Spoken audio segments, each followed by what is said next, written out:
Xin chào các bạn, chào mừng các bạn đã quay lại với kênh Hoccokhi.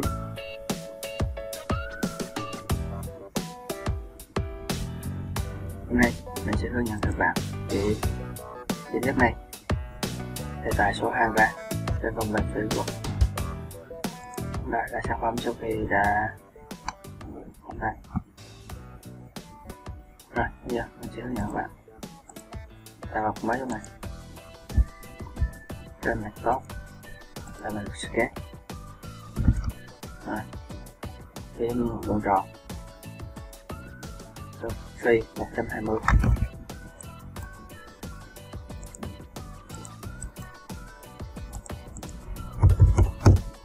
Ok, thì cho mình hai đường center lại, ba đường center lại.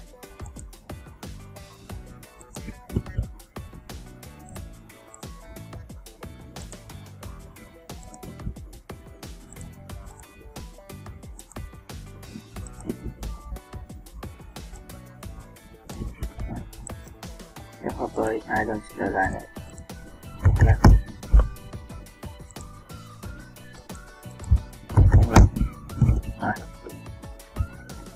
Tiếp theo để một mình cho mình đường tròn bán kính 76.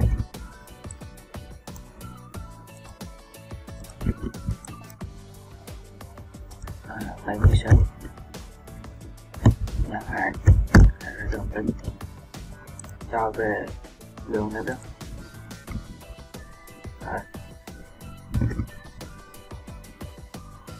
Giao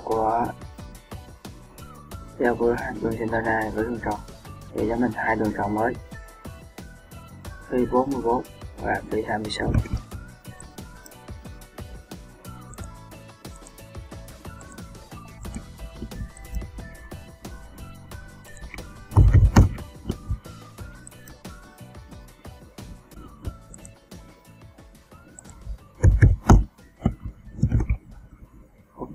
Và 26. Rồi, cắt bỏ cái đường này.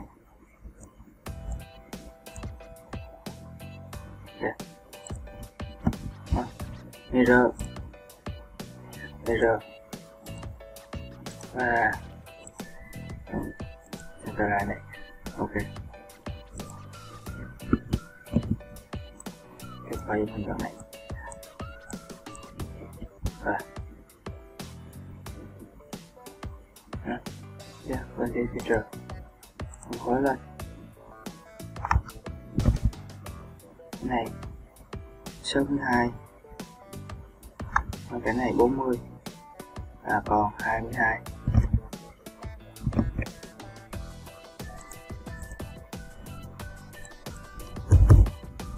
Ok,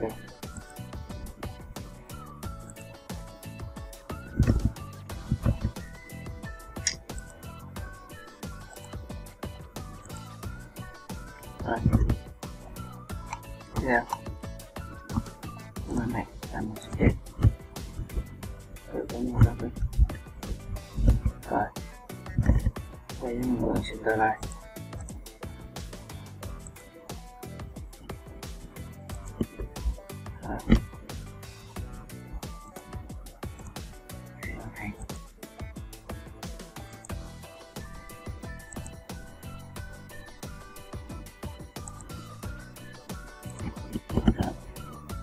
Liên của cái này rồi, cái này như nhau. Rồi, kích thước này là 80. Ok này, còn cái từ này, cái này với cái này là 122.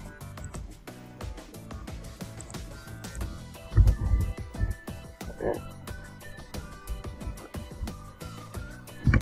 nè mình sẽ dùng khối nó lên số 2.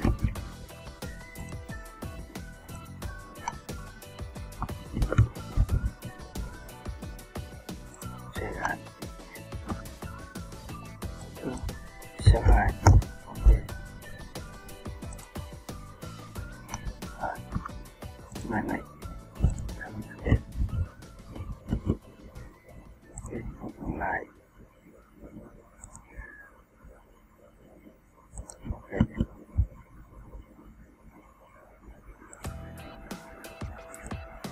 kế tiếp nối được lại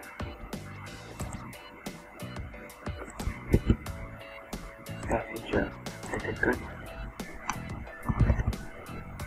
Cái này số 12 này 42 là cách đi 20. Ok, cái này là 42 và cái mặt này là một sketch.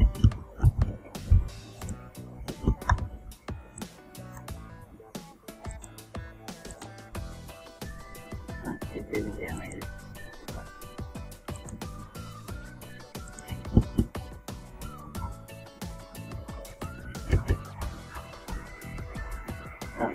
cái này mới lắp vào độ chẳng hạn.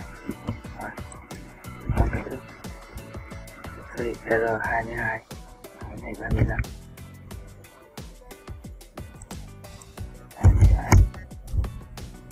đây như này phải là ok rồi. Để phía trước các số 30 ok rồi. Cái này là một sketch để mình tương tổng cho tính 20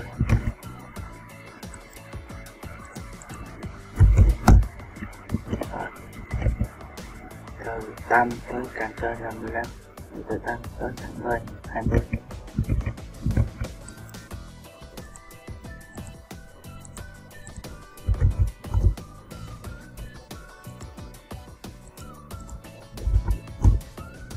Ok, cái phía trước để trực tiếp xong mình thử rồi. Ok rồi, tiếp theo trong này là một sketch để cho mình một đường vòng tròn đường kính 54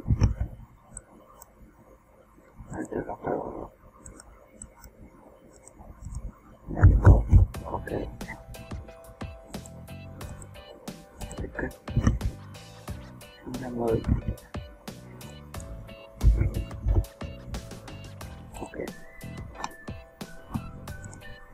cái này là một sketch để vòng tròn đường kính 26.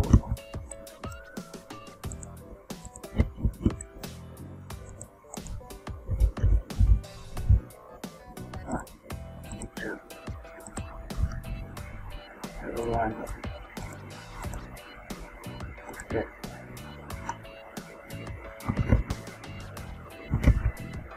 cái mặt này phải cho mình một sketch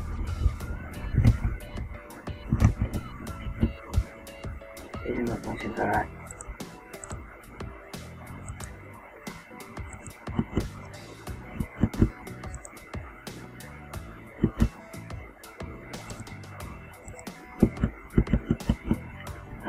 Để chúng ta có thể nhận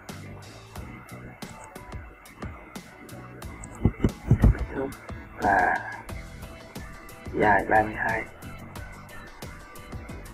rộng 14.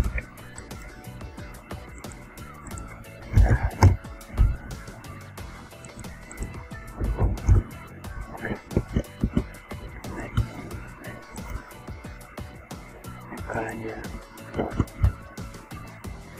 cái phía trước là trực kinh 20. Ok,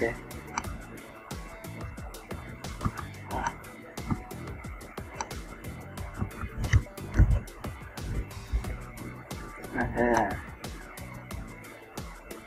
rồi nó không ra.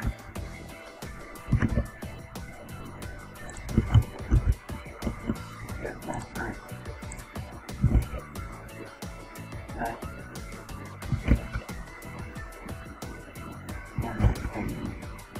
đường trên xuống.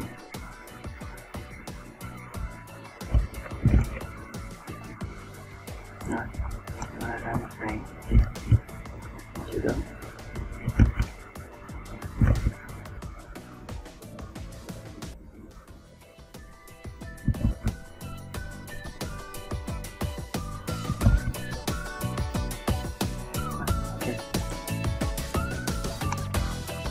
và theo dõi. Chào và hẹn gặp lại ở video lần sau.